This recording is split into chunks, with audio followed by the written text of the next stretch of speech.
Pues de las artesanías y de tu trabajo principalmente.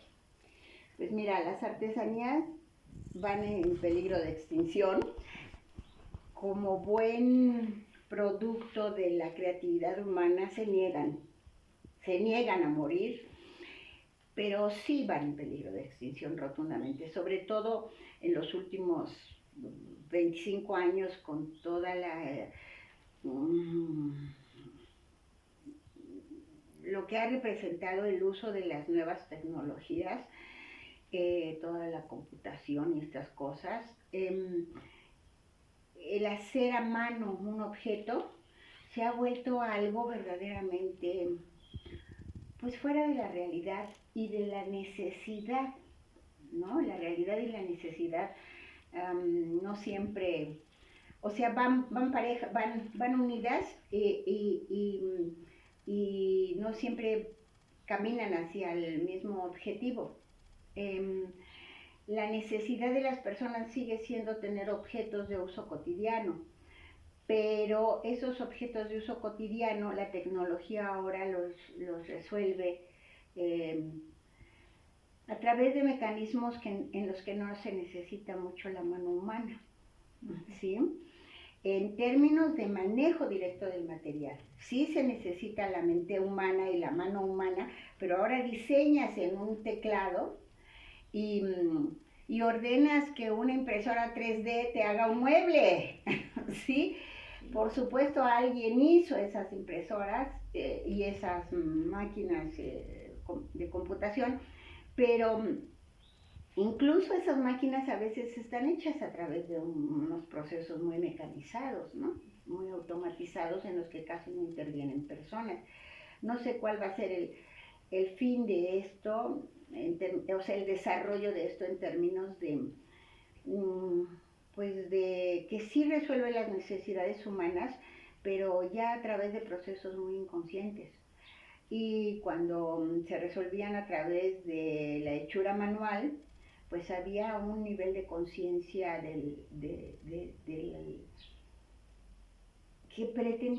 que lograba que se apreciara el objeto más, que se le tuviera, Más vale. se le diera el valor que el objeto tiene. Todo eso se está perdiendo, se está diluyendo, quién sabe para dónde. Yo te juro que estoy feliz de que ya pronto me voy a morir, porque la verdad es que este mundo no me gusta, ¿no? Y debe tener sus cualidades seguramente, y los seres humanos van a sacar mucho provecho de esto, pero un provecho que estos seres humanos que nacimos en el siglo XX, yo nací en 1948, ya no vamos a entender, ¿no? De verdad ya no vamos a entender. Tú puedes voltear aquí en la casa y hay objetos, mira, esa máquina de coser que está ahí es una máquina de coser Singer que llegó a México en 1890. 1890, tiene 130 años como objeto ya, que ya era de exportación, y sigue funcionando, ¿no? Este aparato de sonido me lo acaban de regalar unos amigos porque tenía yo uno que les parecía verdaderamente, ellos son jóvenes como tú, y a ese aparato les parecía un armastrote totalmente inadecuado, tenía unas bocinotas y este suena bien, bastante bien. Aquí además ya no encontraba yo la aguja para poner mis discos de 33 revoluciones por minuto. Y, y tengo ya muy poquitos discos porque con 2 separaciones amorosas que he tenido en la vida, pues se han ido mis discos. Pero funciona muy bien el aparatito, ¿no? Y no tengo más que aceptar pues que el mundo está cambiando y que los artesanos ya no tenemos mucho que hacer aquí. Nos estamos volviendo tan raros como los artistas, y hay una diferencia muy grande entre el artesano y el artista. El artista es un ser elitista, trabaja para una élite, y el artesano trabaja para el pueblo, para todo el mundo, ¿no? Entonces, Pues no sé si eso te responde la pregunta. Sí, esas me responden varias preguntas que tenía que hacerte. Y bueno, tú que ya llevas tanta trayectoria en este camino, ¿para ti qué ha sido lo mejor y lo peor de ser artesano? Ay, lo mejor me conmueve, es la cercanía con el material, ¿no? El que tú puedas tocar el material y manejarlo desde que es, en mi caso, polvo, ¿no? Yo podría incluso, que es lo que todavía hacen algunas personas, ir al cerro a buscar alguna mina de arcilla y extraerla de la propia tierra. No lo hice nunca, siempre compré arcilla ya con un cierto nivel de pureza y con una molienda específica.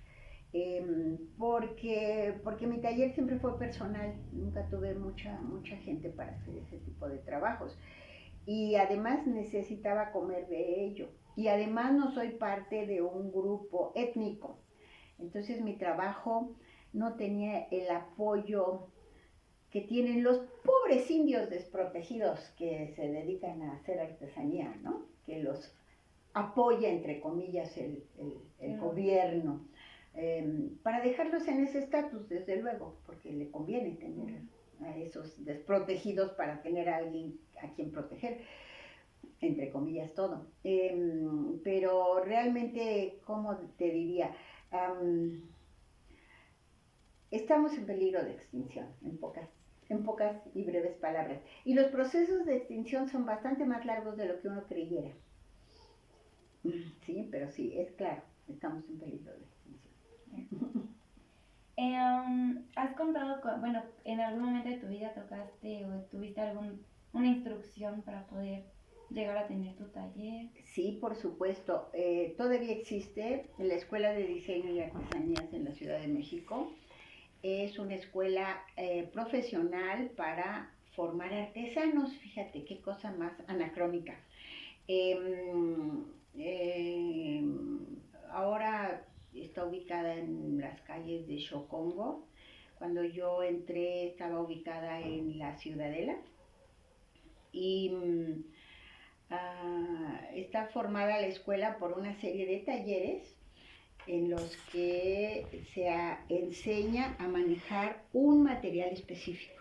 Entonces existe el taller de cerámica, el taller de metales, el taller de esmaltes, el taller de textiles, el taller de metales, de madera, no sé. Y no sé ahora cuántos talleres hay, pero se enseña a los alumnos de manera sistemática a manejar un material y a obtener a partir de ese material qué cualidades debe de tener para poder ser transformado en un objeto. Y ese objeto se pretende que sea un objeto utilitario, no un objeto de arte. ¿Sí? Esta es la diferencia entre un artesano y un artista. El artesano hace objetos utilitarios para que la cotidianidad sea vivible y cómoda. En cambio, el artista hace objetos únicos, y entonces el artesano hace objetos en serie, ¿sí? O es capaz de hacer objetos en serie y modificar cada uno de estos objetos a las necesidades del usuario. El artista no. El artista hace un objeto y ese objeto es para ser contemplado, no tiene una utilidad práctica, su utilidad es estética exclusivamente. La utilidad estética no está ajena a los objetos artesanales, para nada. El objeto artesanal debe ser útil y cómodo de usar y bello, ¿sí? Desde mi punto de vista, los artesanos somos mucho más valiosos que los artistas y estamos más anclados en la realidad. Justo por eso hemos podido ser desplazados por el trabajo industrial. Bueno, la siguiente pregunta es, ¿cuánto tiempo llevas siendo artesana? Y si alguien más en tu familia fue artesano o actualmente es artesano. Mira, yo vengo de una familia muy humilde, mi padre era obrero textil y todavía él manejó, creo que ella no, creo que ya los telares que él manejó eran eléctricos, pero mi abuelo manejó telares de pedal que aventaban la lanzadera y la tenía que agarrar y aventar de otro lado.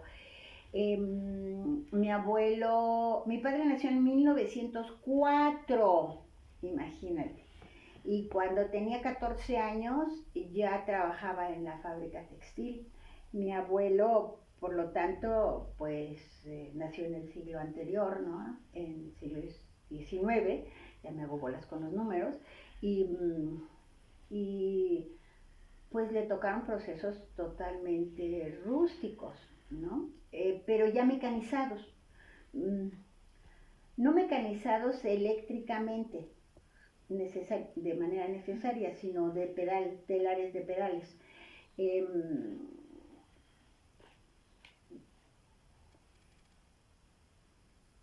De esa tradición, digamos, yo vengo. En mi familia, mis hermanos se dedicaron a la mecánica industrial, mis hermanos varones, mis hermanas a otro tipo de artesanía que es tener hijos. Tienen un chorro de hijos, mis hermanas, qué barbaridad, son muy prolíficas. Una hermana tuvo 16 hijos. ¡Ay!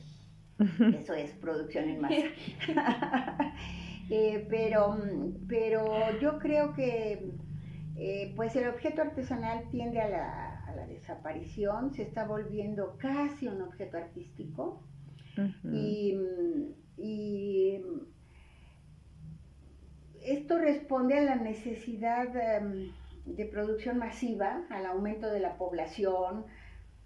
Puede ser, pero yo creo que se está, en el Inter se está perdiendo mucha, ¿cómo diría? Yo creo que el objeto artesanal es una especie de condensación de humanidad, ¿sí? Y cuando lo usas con esa conciencia de que lo hizo una persona, no un proceso, no fue parte de un proceso de millones, sino que cada objeto fue trabajado, si no en su totalidad, sí tuvo mucha intervención directa humana, el objeto se llena de una significación muy, muy grande, que te hace cuidarlo, que te hace valorarlo de otro modo. ¿No? Como puedes ver, no sé si te contesto. No, claro que sí. Tu aportación es muy importante. Pasaremos con el siguiente subtema, que es hablar de la producción. Bueno, la primera pregunta es, ¿trabajas o trabajaste de forma manual o utilizaste alguna maquinaria para producir tus productos? Fíjate que toda la artesanía requiere maquinaria, pero no masivamente, esa es la diferencia. La diferencia desde mi punto de vista entre un proceso industrial y un proceso artesanal es que cada objeto se hace de manera más individual, y aunque el proceso sea muy largo y aunque pase por varias manos y aunque incluya en ese proceso se incluye en ese proceso el uso de algún mecanismo, o sea, de algún proceso automatizado, o no precisamente automatizado, mecánico, ¿sí? De todos modos está totalmente controlado por la persona. Por ejemplo, en mi área, un torno de artesano, una rueda de artesano, es un objeto mecánico, es un objeto, es un plato sobre el cual colocas el barro y que al girar ese plato tú puedes darle forma a ese barro con más rapidez que si lo hicieras sin que girara, o sea, sin que girara independientemente de tus manos. ¿Cómo lo haces girar? A través de un proceso de intervención de la pierna, Y ahora también ya hay, bueno, hace muchísimos años ya hay tornos eléctricos que no necesitas utilizar las piernas, sino concentrar las manos sobre el objeto, cuya forma estás determinando con las manos, ¿no? Siempre ha habido mecanismos, siempre, ¿no? Particularmente en la cerámica, los primeros tornos no eran de rueda, de patada, no eran de patada, sino se giraba la rueda con las manos, ¿no? Hay unos tornos que tienen en el plato un agujerito con una varita que la gente empujaba, ¿no? Empujaba, y era tan habilidoso el tornero que controlaba la forma con una mano y con la otra controlaba la velocidad. Siempre se ha tenido que girar la pieza, en el caso de la cerámica. La pieza, la porción de barro de la que partes, siempre tiene que girar porque el objeto es redondo, en general es redondo. Ahora, ¿por qué es redondo el objeto cerámico? No sé si tú te lo has preguntado, pero todos los objetos, las vasijas en general son, bueno, no redondas, sino circulares, ¿no? Porque la arcilla, al secarse, bueno, se trabaja húmeda, y al secarse, al perder agua, encoge. Y si la forma que tú de la que tú partiste de paredes planas, esas paredes se deforman, ¿sí? Al secarse, al perder agua, se deforman, se encogen. A veces las uniones se rompen, ¿sí? Porque se encogen demasiado. Pero el proceso de encogimiento en el barro es sucesivo. Se encoge al secarse. Luego se encoge al cocerse. Y si tú lo esmaltas, o sea, le pones una sustancia que vaya a fundir a un poquito más temperatura que el cuerpo, y que nada más lo recubra para hacerlo totalmente impermeable, se vuelve a encoger, ¿sí? Entonces, ese encogimiento no lo resisten paredes planas. ¿Sí? Se rompen las uniones porque al encogerse tiende a hacerse curvo. Entonces los objetos en cerámica, por eso son circulares, ¿no? Sí. Eso no lo sabía. Pero fíjate, eso es muy natural. Si tú ves cómo trabajan las personas que hacen vasijas en los sitios más primitivos que tú te puedas imaginar, que todavía existen, ¿sí?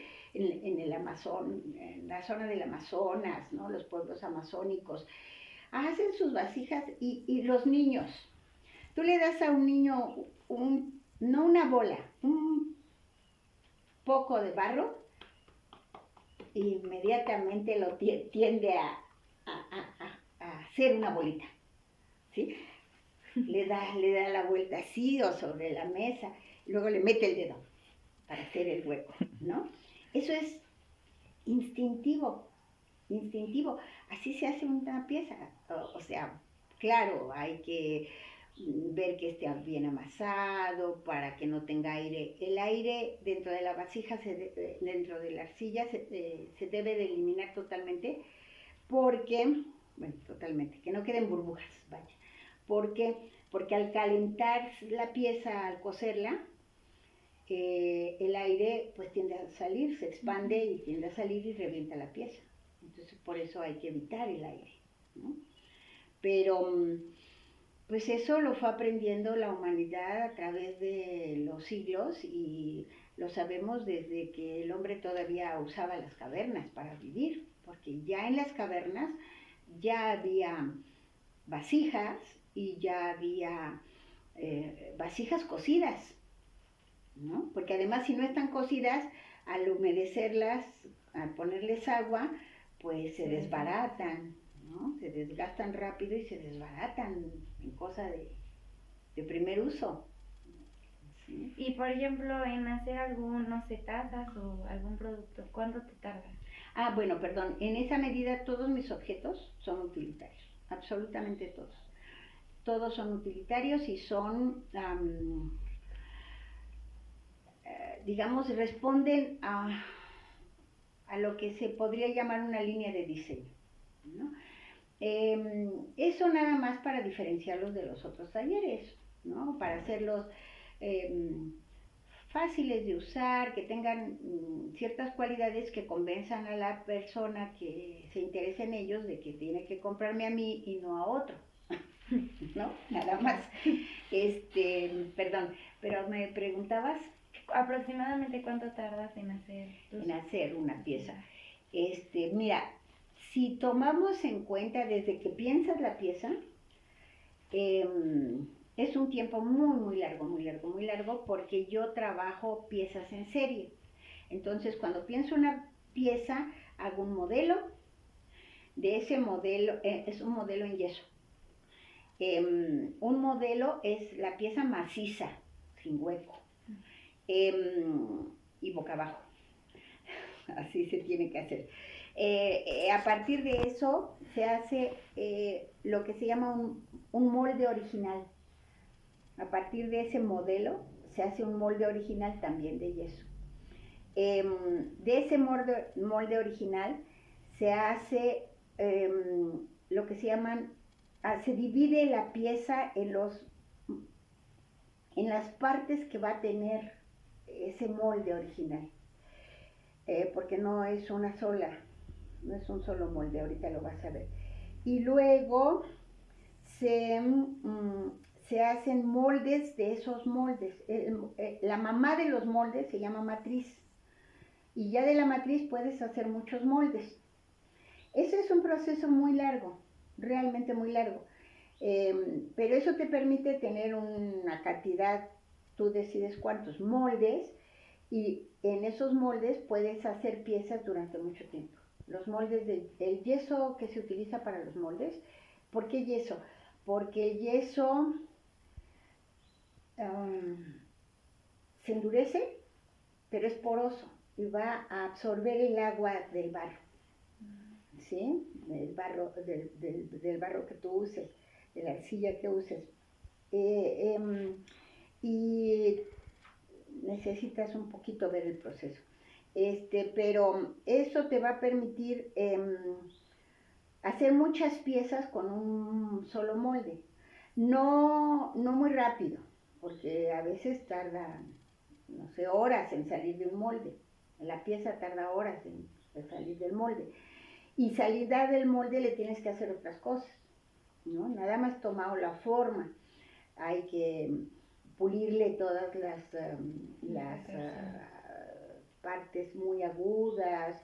En mi caso y en muchos casos hay que unirle otra parte.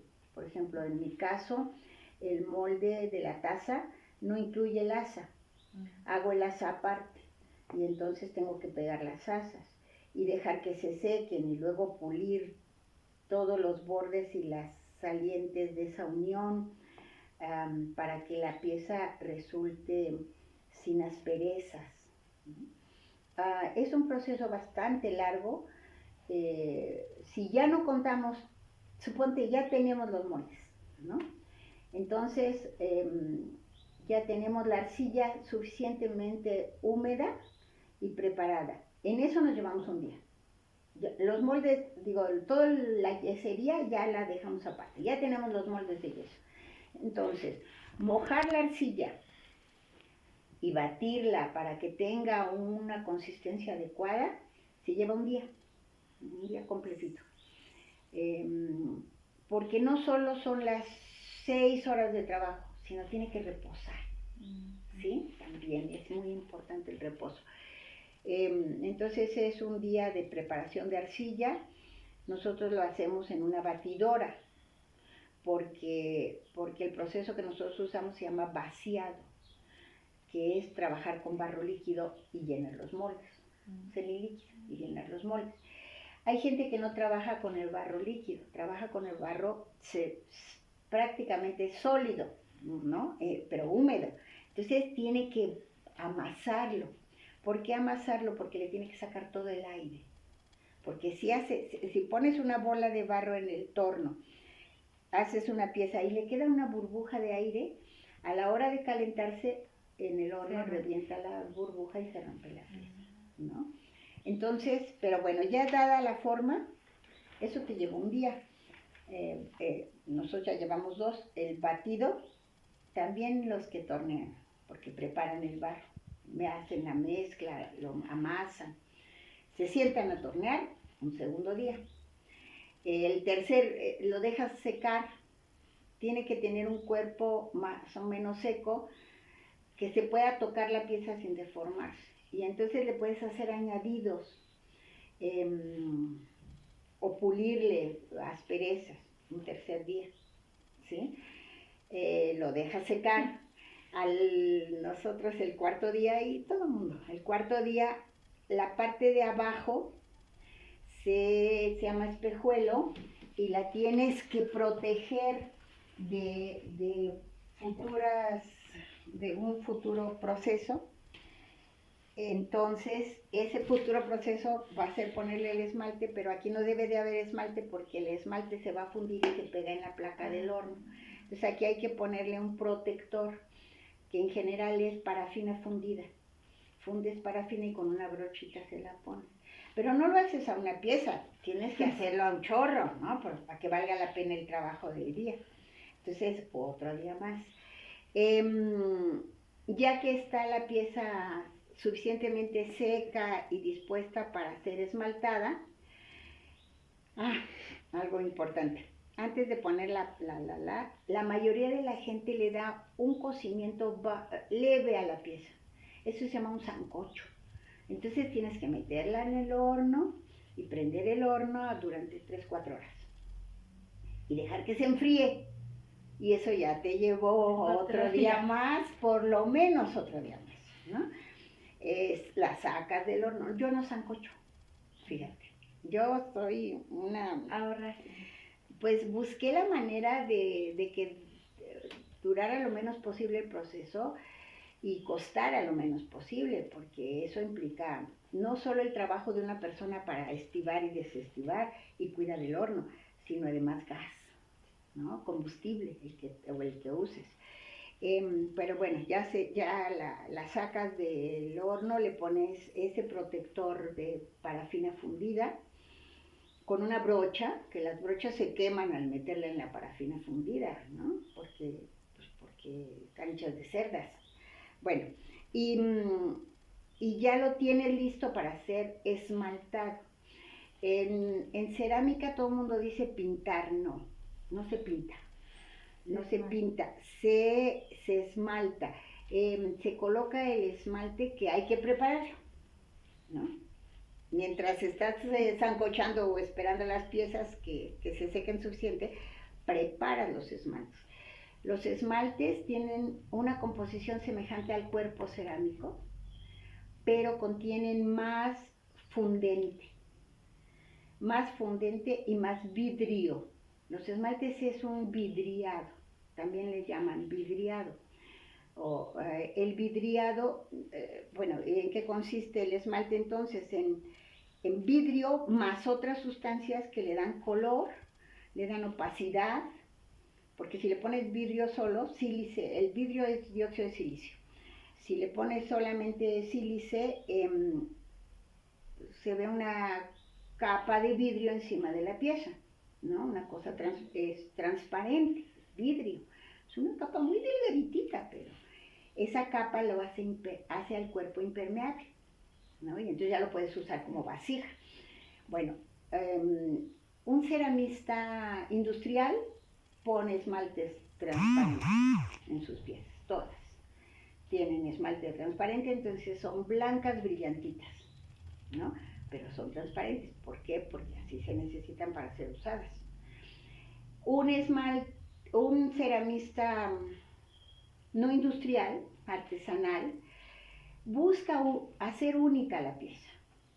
Entonces, aunque tengan 50 piezas de la misma forma, pretendes que sean diferentes esas 50 piezas. de algún modo. Y entonces las esmaltas con vidrio y algo más. Ese algo más son sustancias, todo es química ahí. Sustancias, óxidos en general, que le dan color. Algunos otros óxidos le dan otra consistencia. No se ve como una capita de vidrio nada más, sino se ve, digamos, más denso el recubrimiento, ¿no? Y entonces otros no, otros lo ponen blanco y dibujan sobre él con óxidos metálicos diluidos en agua, pincelean sobre él, ¿no? Por ejemplo, eso es lo que se hace con la talavera, ¿sí? O sea, ahí ya empieza a funcionar tu imaginación. Pero digamos que hay procesos específicos que son preparar el esmalte, el que tú decidas, mate o brillante, transparente u opaco, con tu fórmula, y para eso tienes que saber cuáles son las sustancias que funden, cuáles son las que dan color, cuáles son las que brillan, y tener todas esas sustancias a la disposición con la pureza adecuada. Y esas algunas veces se van a encontrar al cerro, otras veces las tienes que comprar. Por eso existe la industria de las sustancias cerámicas, ¿no? Hay productores que se dedican a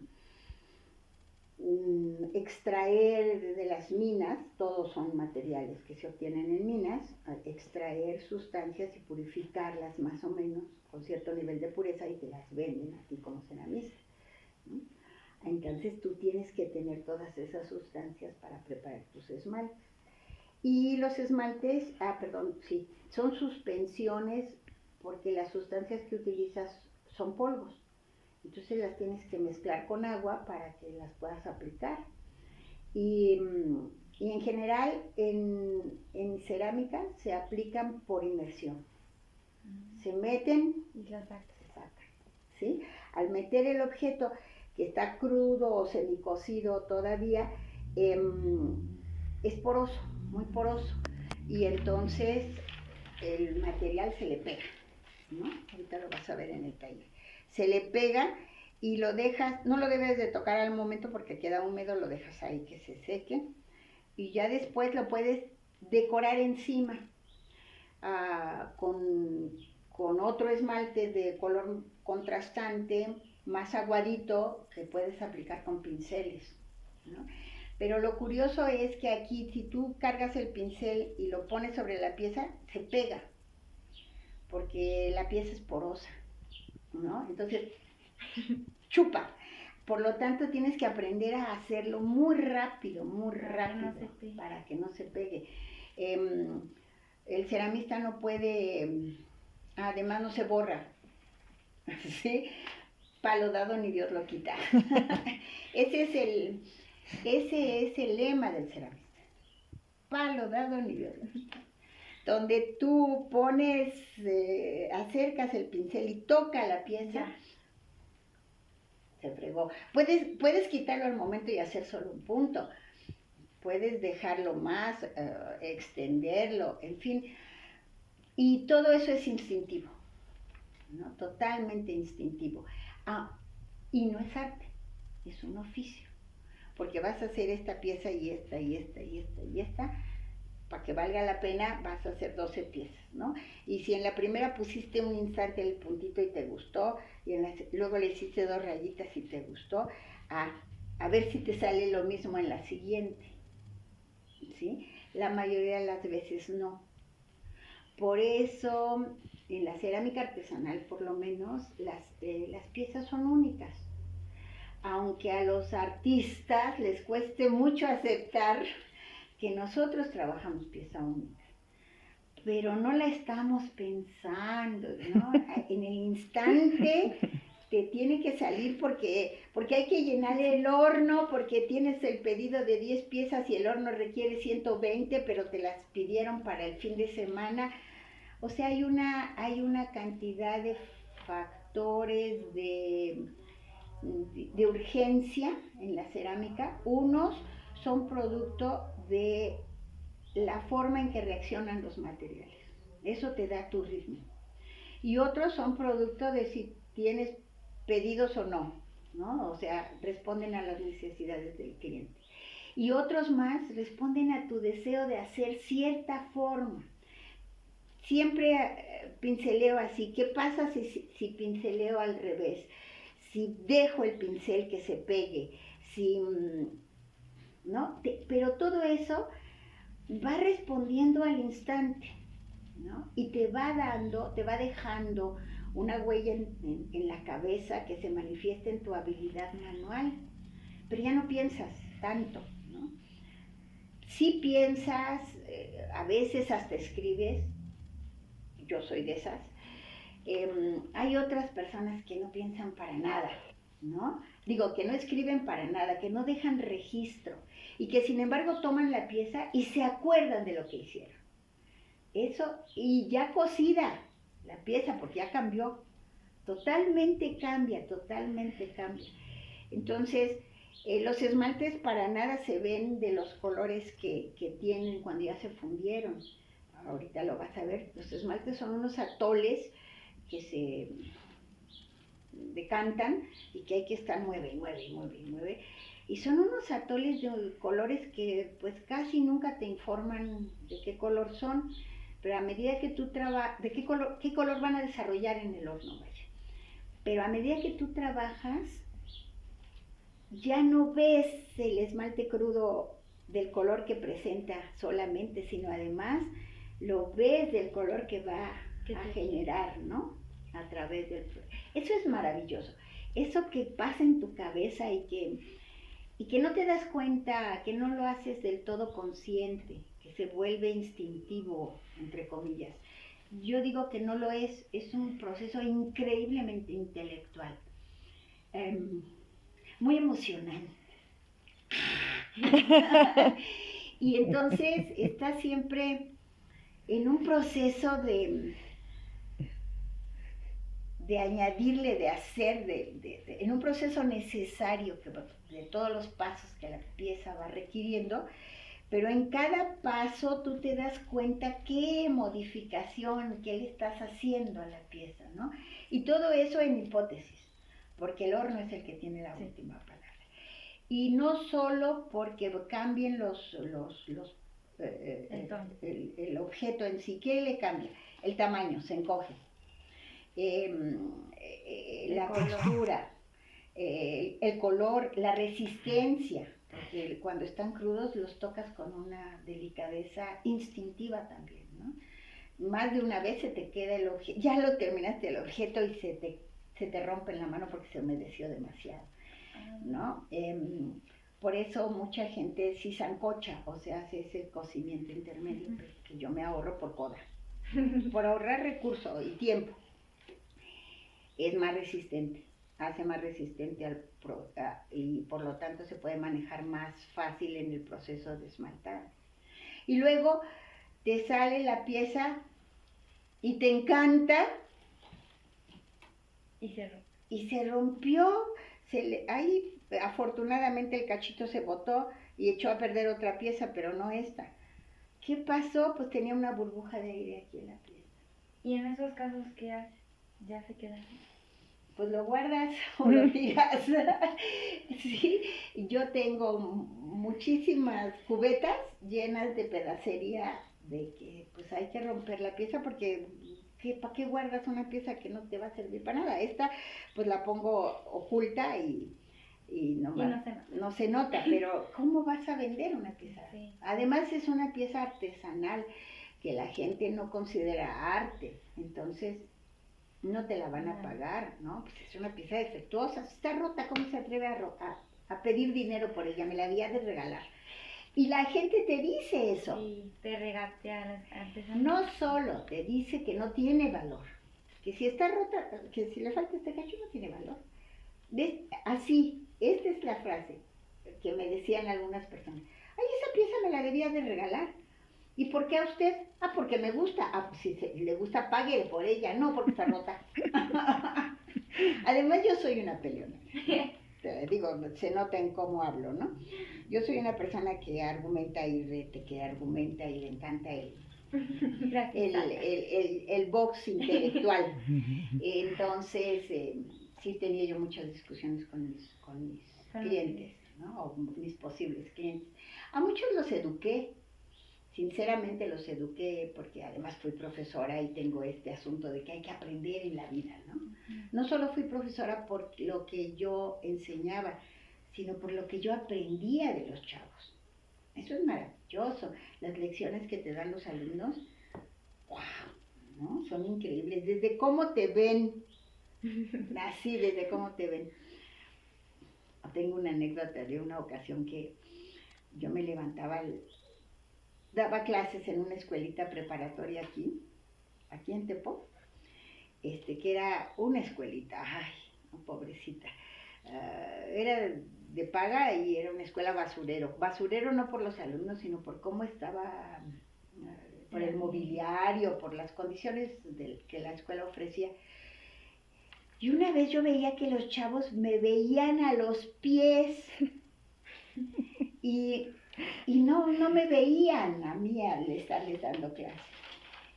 Dije, ¿qué pasa? Y entonces me acordé que yo me había acostado a las 3 de la mañana, era clase de 7, y yo me acostaba y, porque me metía del taller, me quitaba el pantalón y luego en la mañanita a las 6:30 me despertaba, me ponía el pantalón y me iba a dar clase, ni me lavaba, creo, la cara. O sí me lavaba la cara seguramente, pero para despertar nomás. El caso es que los chavos me veían los pies y yo me acordé de cómo me he visto y me dije, se está saliendo un calzón por la pata, ¿no?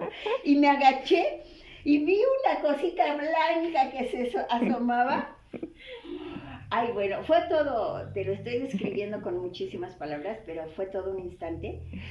Y cómo estaba yo de cansada, de dormida, que en vez de salirme del grupo o hacer algo discreto, me agaché, ahí todavía en voz alta, pregunté, ¿qué es eso? Y me agaché y lo jalé y vi a los chavos que estaban verdaderamente impactados ante lo que iba a salir, pero ya estaba saliendo.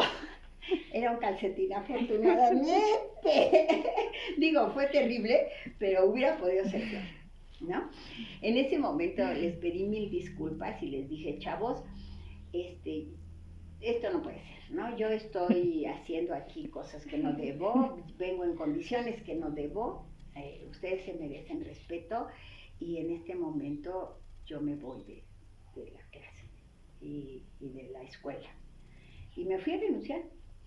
Y fíjate una cosa que es para mí es una experiencia muy bonita dar clases. Me gusta explicarle a la gente detalladamente y mis clases eran de química, que se den cuenta que la química es algo hermoso como proceso de conocimiento y útil en la vida diaria y que está presente en toda su cotidianidad. Eso me encantaba, por eso daba clases de química, o de física incluso también, pero estos chavos fueron a la dirección atrás de mí a decirle a la directora que no me dejara ir. Sí me fui, porque realmente mi condición física era muy difícil, estaba yo en condiciones muy difíciles. ¿Por qué te cuento esto? Porque tu pregunta era en función de por qué hacer cerámica, ¿no? ¿Por qué ser ceramista? Realmente responde a una necesidad de manejo de sustancias para lograr un objeto que te cause placer usarlo, no contemplarlo. Mira, yo respeto mucho el trabajo de Benín Sixtos, me gusta mucho, tengo cosas suyas, pero no he podido comprar otras, además me casé muy chiquita, ¿no? Ya el espacio que puedo, de hecho aquí tengo un espacio en el que quiero poner algo suyo, pero con todo lo que la quiero y que conozco muchos otros artistas y los quiero muchísimo y les respeto mucho su trabajo, no les creo. Y te voy a decir esto, y se lo he dicho a Evelyn. Evelyn no tiene esa pose. Por eso también es mi amiga y por eso la quiero más. Porque no tiene la pose de, ay, estoy construyendo el universo, ¿no? Aquí el universo entero está en mi obra. En general tienen esa actitud los artistas y yo no les creo, ¿no? No les creo para nada. Porque soy hija de un obrero textil, porque todavía, Panchito creo que tiene todavía una cobija que hizo mi padre. Esta cosa del objeto, ¿ya se acabó la pila?